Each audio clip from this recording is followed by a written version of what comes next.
Essa é uma história verídica e curta. Esse adolescente, que era tido pelos amigos como um provocador e até com uma certa dose de arrogância. Um dia, perguntaram para ele numa reunião de adolescentes se ele gostaria de suco de laranja com cicuta. E ele imediatamente respondeu: sim, eu quero, mas não muita cicuta, por favor. O problema é que ele não sabia o que era cicuta. Então todos aqueles adolescentes começaram a rir dele por conta da ignorância de não saber que a cicuta foi o veneno que matou Sócrates na história. Há um ditado popular que é melhor você perguntar e passar por ignorante uma vez do que ficar em silêncio e ser ignorante o resto da vida. Você concorda com isso? Nessa noite nós queremos fazer uma pergunta. E a pergunta é: qual a força da tentação? Qual a força que tem a tentação? Na semana passada nós falamos sobre a fonte da tentação. Se você não esteve aqui, eu encorajo que você procure o canal do YouTube da igreja, ou o meu canal no YouTube, assista aquela mensagem, porque vai encaixar com essa que nós vamos falar hoje. O Senhor nos dando graça, nós queremos responder nessa noite a esta pergunta: qual a força da tentação? Abra sua Bíblia, por favor, na carta de Tiago, no primeiro capítulo. Carta de Tiago, primeiro capítulo.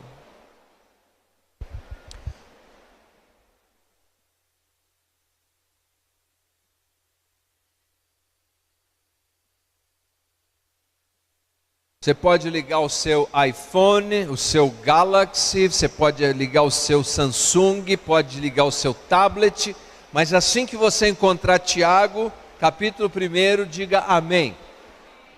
Ótimo. A partir do versículo 12, a palavra de Deus diz assim: bem-aventurado o homem, isto é, mais do que feliz a pessoa, que suporta com perseverança a provação, porque depois de ter sido aprovado, receberá a coroa da vida, a qual o Senhor prometeu aos que o amam. Ninguém, ao ser tentado, diga: sou tentado por Deus, porque Deus não pode ser tentado pelo mal, e Ele mesmo a ninguém tenta. Ao contrário, cada um é tentado pela sua própria cobiça, quando esta o atrai e seduz. Então a cobiça, depois de haver concebido, dá à luz o pecado. E o pecado, uma vez consumado, gera a morte. Não vos enganeis, meus irmãos, toda boa dádiva e todo dom perfeito são lá do alto, descendo do Pai das luzes, em quem não pode existir variação ou sombra de mudança. Pois segundo o seu querer, Ele nos regenerou pela palavra da verdade, para que fôssemos como primícias das suas criaturas. O escritor Bill Shannon, ele disse com muita propriedade: é mais fácil você evitar a tentação do que vencer a tentação. É mais fácil você evitar a tentação do que vencer a tentação. Essa é a força da tentação. Eu sei que nós usamos a palavra tentação hoje em dia de modo muito coloquial. Alguém pode dizer, especialmente as mulheres: eu estou tentada a comprar um sapato novo. E os homens podem dizer: eu estou tentado a comprar um carro novo. Bem, não é nesse sentido que a Bíblia descreve a tentação. A Bíblia descreve a tentação em termos gráficos, fortes, poderosos. A linguagem de Tiago é tão forte que me faz lembrar do que alguém disse certa vez: se você encontrar com a serpente no caminho, você tem duas alternativas, apenas duas. Ou você mata a serpente, ou foge. Porque se você se sentar para conversar com a serpente, se você sentar para bater um papo com a serpente, escute o que eu estou te dizendo, você não escapa. Essa é a força da tentação. Tiago nos apresenta uma definição de tentação por meio de duas palavras. Eu gostaria de chamar a sua atenção para o versículo 14 que acabamos de ler.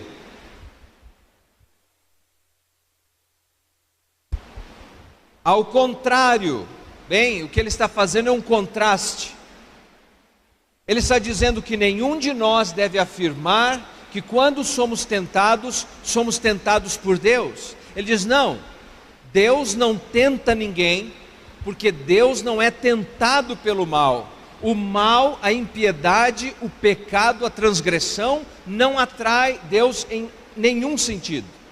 Então, ao ser tentado, ao contrário, não diga que você é tentado por Deus. Eles, ao contrário,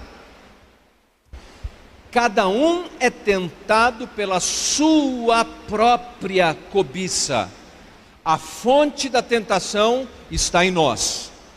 A fonte da tentação está na natureza pecaminosa que existe em cada um de nós.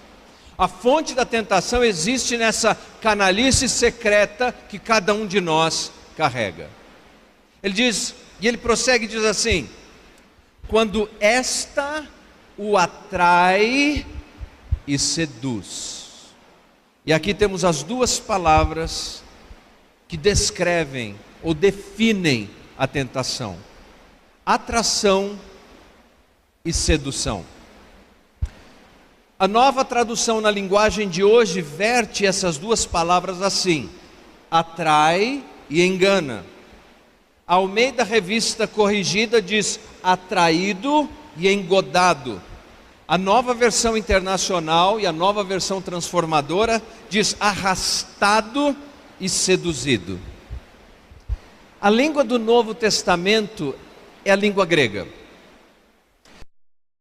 Irmão do Senhor, inspirado a escrever esse texto, um homem que cresceu no norte de Israel, certamente em contato com a vida mais rural e também em contato com pescadores, quando descia a região de Cafarnaum, por exemplo, no grande mar da Galileia, ele conhecia algo que as pessoas mais urbanizadas, os bichos urbanos, não conhecem, que é como você pesca de fato e como você caça de fato.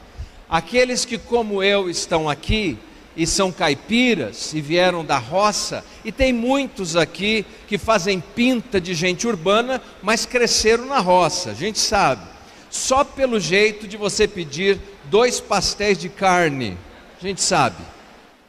Mas veja só, quando eu era garoto, as duas palavras que estão presentes aí eram muito frequentes na minha vida e eram frequentes na vida de Tiago. Porque uma palavra descreve um termo para caça e a outra palavra descreve um termo para pesca. O que faziam os caçadores de pássaros na minha época? Primeira coisa, eles cevavam. O pessoal do fundo está me entendendo aí? Ótimo, aqui está entendendo? Eles cevavam, o que eles faziam? Eles jogavam alimentos no mesmo lugar para que os pássaros viessem e se alimentassem continuamente. E você pode imaginar os pássaros vindo e dizendo: olha que gente bacana, que gente boa, comida de graça. E aí um pássaro vai, avisa o outro, diz: mas mas não acontece nada de errado lá. Não, não, nada de errado. Comida da boa, de graça. Eu mesmo tenho ido lá o tempo todo e olha, nada aconteceu. Ah, mas um dia eles armavam uma coisa chamada arapuca. E a arapuca ficava montada ali. E naquele dia, quando o pássaro voltava para se alimentar no lugar que ele estava acostumado, onde ele foi cevado, bang, ele era capturado e terminava na panela. É o que diz Tiago. Tiago diz: quando é atraído para essa armadilha, quando se cai nessa armadilha, se gera o pecado, e o pecado termina em morte. É o que ele diz, é a mesma imagem. A segunda imagem que ele descreve é a isca, é da pesca, que é essa palavra usada por sedução, engano. Todo pescador sabe que você pode também cevar o lugar onde quer pescar. Deixa o peixe vir e comer e chamar a família inteira de cardume. E eles olham, nada acontece, pode vir, é coisa boa. Olha, eu tenho visto pornografia e nada acontece. Eu estou metido nessa relação sexual que não é aprovada pela palavra de Deus, mas veja, nada acontece. Eu tenho usado droga, nada acontece. Eu estou envolvido com essa canalice aqui, ó, mas nada, é tranquilo, vem comigo. E o cardume vem.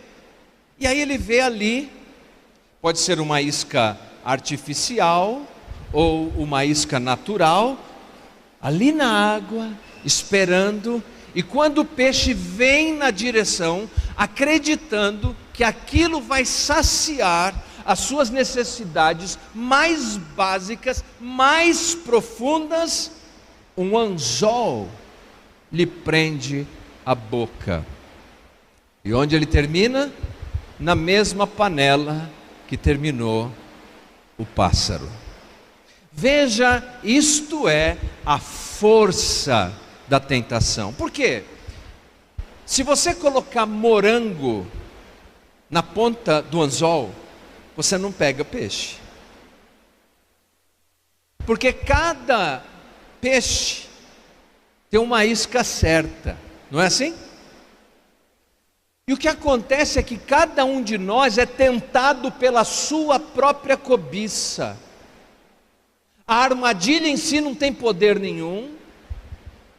A isca em si não tem poder algum. Aliás, no grego, esses verbos são passivos. O que quer dizer que é passivo? Que a tentação não vem com rede ativamente nos apanhando. A tentação é como uma isca boiando, esperando, pacientemente, até que eu venha e me sinta, e me renda, e me faça atraído àquela tentação. Eu li um artigo, dizem que os esquimós, eles caçam os lobos da seguinte maneira: eles apanham uma lâmina bem afiada e mergulham em sangue. Quando essa lâmina está completamente coberta de sangue, ele coloca na neve.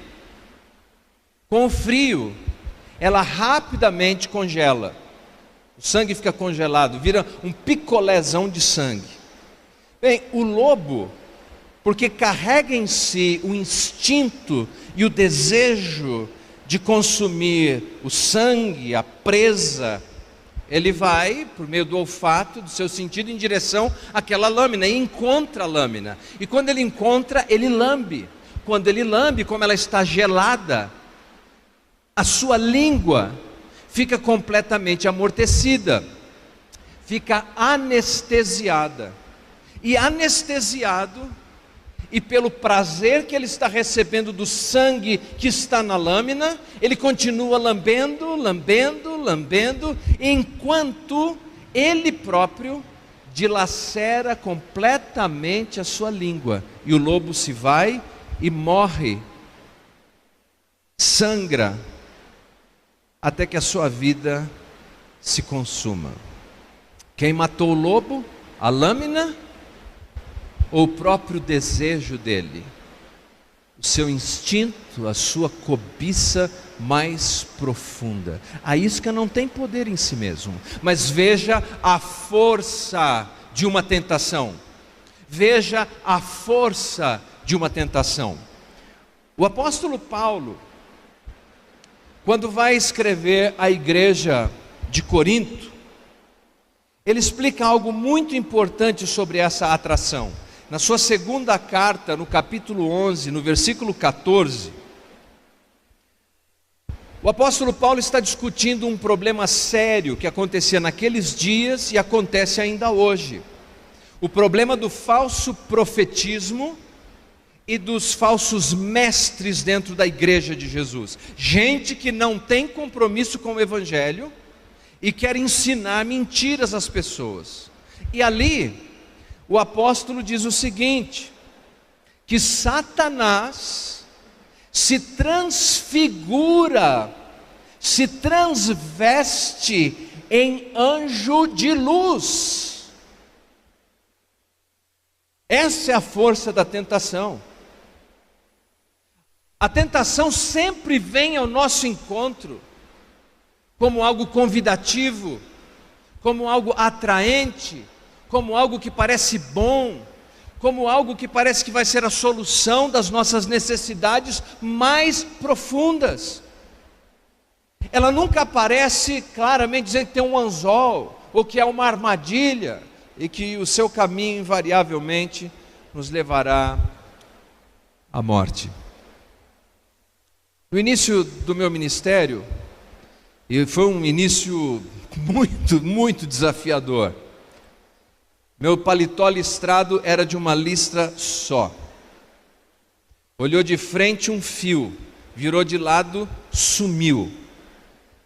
Era assim que era, e vários aqui me lembram como é que era a coisa. Tão difícil.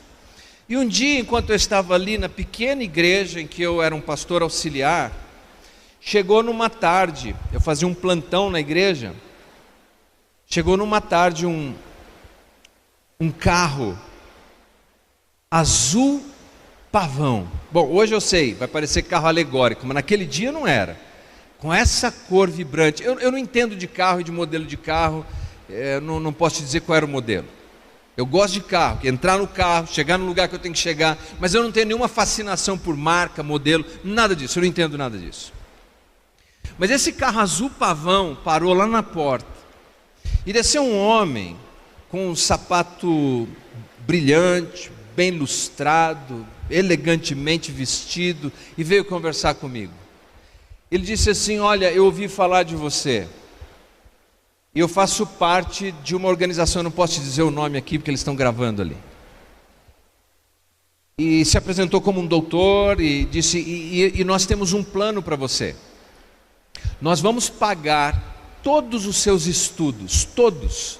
Nós vamos levar você para os Estados Unidos, você vai receber a melhor formação que nós podemos te oferecer, e quando você voltar para o Brasil, você vai fazer parte da cúpula dessa organização. Na época eu tinha talvez 18 ou 19 anos de idade.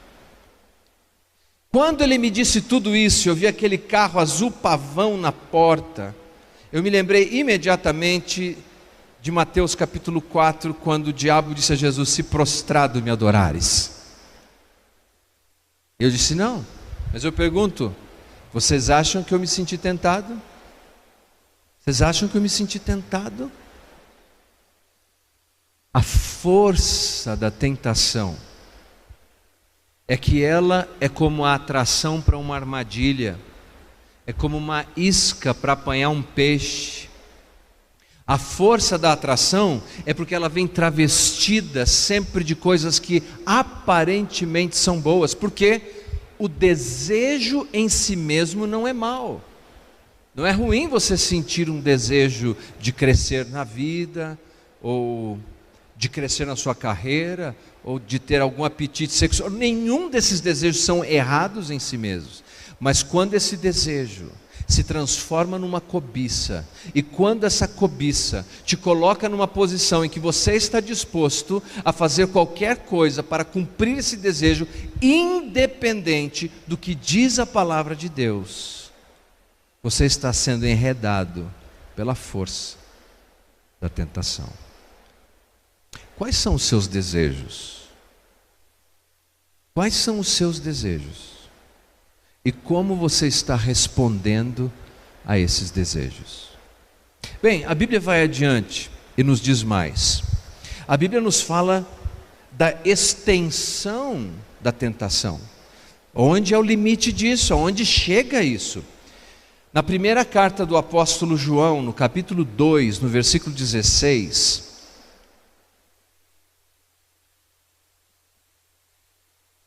Primeira carta do apóstolo João, capítulo 2, versículo 16, a palavra de Deus diz assim. Eu vou ler na nova tradução na linguagem de hoje, porque eu não tenho tempo de desenvolver esse versículo, mas aqui ele está bem traduzido e vai te dar uma ideia contextualizada do seu sentido. Porque o mundo oferece apenas o desejo intenso pelo prazer físico, o desejo intenso por tudo o que vemos e o orgulho das nossas realizações e bens. Isso não provém do Pai, mas do mundo. Bem, o que nós sabemos da Bíblia é que Satanás é o príncipe deste mundo. Mas quando fala que Satanás é o príncipe deste mundo, não está falando da fauna ou da vegetação, não está falando nesse sentido. A palavra utilizada é uma palavra grega para descrever algo que é organizado, algo que tem funções bem estabelecidas. A palavra grega é cosmos e significa sistema. Há um sistema. Nem todo sistema, nem todo cosmos é ruim. Mas esse sistema que nós encontramos aí no texto, você está comigo aí? Diga amém. Esse sistema é um sistema anti-Deus, cujo príncipe deste sistema se chama Satanás. E o que ele faz com esse sistema? Ele promove exatamente esses ambientes, essa disposição mental, essa provocação contínua. Todos os passos que você dá na sociedade, em todos os lugares onde você entra, até mesmo dentro de uma igreja, ele tem uma maneira de colocar diante de você alguma tentação. A armadilha está pronta, a isca está pronta. Esse sistema está na nossa televisão, no nosso noticiário, no rádio, na literatura que nós consumimos, na cultura que experimentamos. É um sistema imenso em todos os lugares, que não importa se você fala, não, aqui está muito ruim, eu vou para outro lugar. Quando você chegar no outro lugar, você vai se deparar com o mesmo sistema. Algo que é contrário a Deus, algo que é sedutoramente contrário a Deus, no seu trabalho. E às vezes, meus queridos, até com alguém que está muito perto de nós. Essa ideia de um diabo vermelho, com chifres gigantes e com um garfo na mão, isso é uma imagem mitológica, só a escola de samba usa isso. Isso é tirado da mitologia grega, romana, dos faunos, dos sátiros. A Bíblia não é assim. Na Bíblia, Satanás, ele mimetiza as coisas, ele se ajusta no ambiente. Jesus foi tentado no deserto pelo diabo, não foi? Mas Jesus também foi tentado pelo seu amigo Pedro. Quando Jesus teve que dizer, arreda-te de mim, Satanás. O discípulo próximo, um dos discípulos mais próximos, estava ali, sendo usado como instrumento de tentação. Essa, meus queridos, é a força da tentação, o seu tamanho, a sua extensão. Mas tem mais, se você aguenta mais um pouco, diga amém. Está chovendo mesmo, então vamos em frente.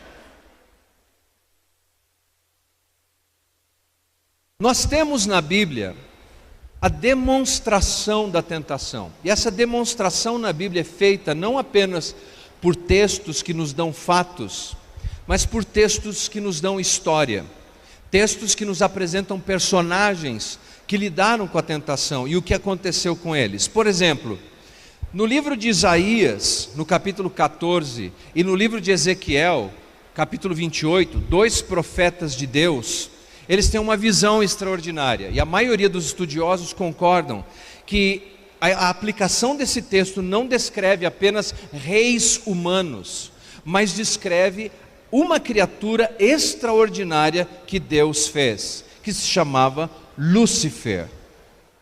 Um ser tão iluminado, tão extraordinário, cuja beleza é descrita como quem veste pedras preciosas, cuja capacidade intelectual é descrita de maneira tão elevada. A sua posição, baseado nesses textos, nos descreve uma posição de grande liderança. O que um ser como esse poderia desejar a mais? Mas um dia, de alguma maneira, Lúcifer passa a cultivar dentro de si um sentimento: eu quero mais, eu desejo mais, eu preciso de mais. Mas só tem um lugar para ele ser mais. O lugar para ele seria o lugar do próprio Deus, o seu Criador. E ele diz que estava disposto a subir acima do trono de Deus. Que arrogância, que orgulho! E essa arrogância e esse orgulho aprisionaram o ser mais espetacular que ouvimos na Escritura que Deus criou. E Lúcifer caiu. Caiu para ser Satanás. Anjos caíram.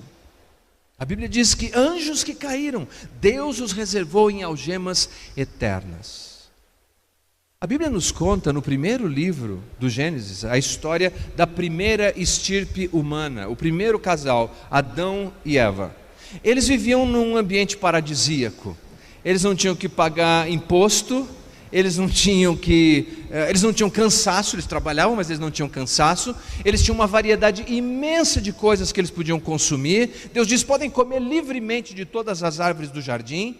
O nome do jardim é Éden, uma palavra hebraica que descreve lugar de prazer. Tudo dava prazer no Éden. Eu gosto de dizer, até Giló dava prazer. E quem gosta de Giló normalmente me critica por essa fala. Tudo dava prazer no Éden.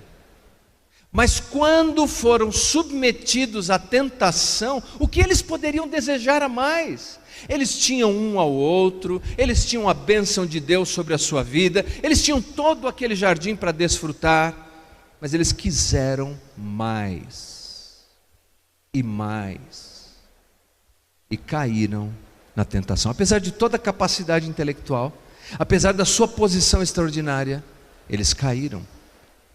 A Bíblia nos fala do rei Davi.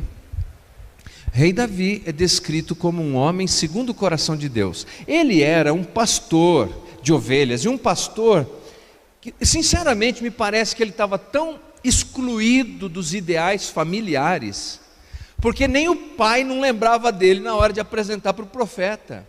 E o que faz Deus? Deus dá àquele jovem uma carreira meteórica, tira ele do meio daquele rebanho e o torna rei de Israel, um homem celebrado pelas pessoas. Será que ele precisava de mais? Mas um dia, quando ele foi colocado diante da tentação, ele caiu. Meus queridos, se um ser tão espetacular como Lúcifer caiu, se o primeiro casal da humanidade caiu, se o homem segundo o coração de Deus caiu, por que achamos nós que não cairemos se flertarmos com as nossas tentações? Quando começamos na nossa mente e coração fantasiarmos aquilo que desagrada a Deus, quando colocamos o nosso coração naquilo que não é o desejo de Deus, quando decidimos fazer aquilo que é contrário à vontade de Deus, apenas porque desejamos essa concupiscência da carne, essa concupiscência dos olhos, esse orgulho da vida, de dizer: veja o que eu faço, o que eu consigo. Até aquilo que é santo se torna profano, porque até quem trabalha num ministério pode ter tamanha arrogância de dizer: eu faço, eu consigo. É sutil a tentação, o poder da tentação é imenso. Não flerte com ela, não lhe dê boas-vindas. Alguns de nós somos com a tentação como uma mãe que pega uma criança mimada, que tem que dar uma bronca naquela criança, mas basta a criança fazer um biquinho e a mãe abraça imediatamente. Nós abraçamos as nossas tentações muito facilmente. Mas o que quer dizer isso então? Quer dizer que nenhum de nós vai triunfar sobre as tentações? Quer dizer que nós vamos cair o tempo todo, que vamos viver caídos? Quer dizer que esse é o desejo de Deus para as nossas vidas? Definitivamente não. Então, como é que é a saída disso? Tiago nos disse que Deus não tenta ninguém, porque Deus não é tentado pelo mal. E no último versículo da sessão que nós lemos, ele disse: não se enganem, toda boa dádiva, todo bom presente vem do Pai das luzes, em quem não há variação de mudança. Deus é maior que a nossa tentação. Deus é mais poderoso que a tentação. Se a tentação tem a extensão de um mundo, o nosso Deus é maior que o universo. E veja você, quando lemos a Bíblia, nós nos deparamos com um homem como, por exemplo, José. Na história de José, nós vemos que ele conseguiu fugir da tentação. Ah, mas ele fez com as suas próprias forças? Não. Se você ler o texto com atenção, o texto nos diz assim, que Deus estava com José. Que Deus disse, José disse: como posso eu pecar contra o meu Deus? E no versículo seguinte, quando ele é jogado num calabouço, o texto nos diz: e o Senhor estava com José. José fugiu da tentação, todavia não na sua própria força, mas pela graça de Deus na sua vida. Ora, quando nós olhamos exemplo após exemplo, quando nós encontramos Jó resistindo à mais terrível tentação, sabe qual é a saída? O início do texto nos diz. O texto diz assim: Satanás, vistes o meu servo Jó. Jó resistiu, todavia não Jó na sua própria força, mas na graça de Deus que nele estava. E Daniel resistiu? Sim, resistiu. A graça de Deus nele operava. O que nós precisamos entender, meus queridos, é que nós não conseguiremos vencer as tentações com a nossa própria força. Se queremos vencer a tentação, precisamos daquele que em tudo foi tentado, Hebreus capítulo 4, mas sem pecado. O texto de Hebreus não diz que Jesus foi tentado e não pecou. O texto de Hebreus diz que Jesus foi tentado, mas sem pecado.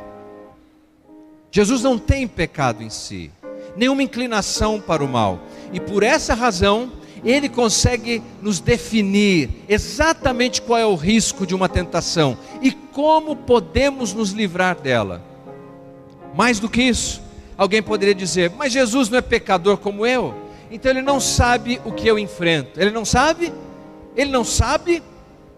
Em toda a sua pureza, sem nenhum pecado, Jesus decidiu ir para a cruz, no seu lugar, no meu lugar, e sobre ele caíram os pecados de toda a humanidade, de todos os tempos, e aquele que não tinha pecado se fez pecado por nós.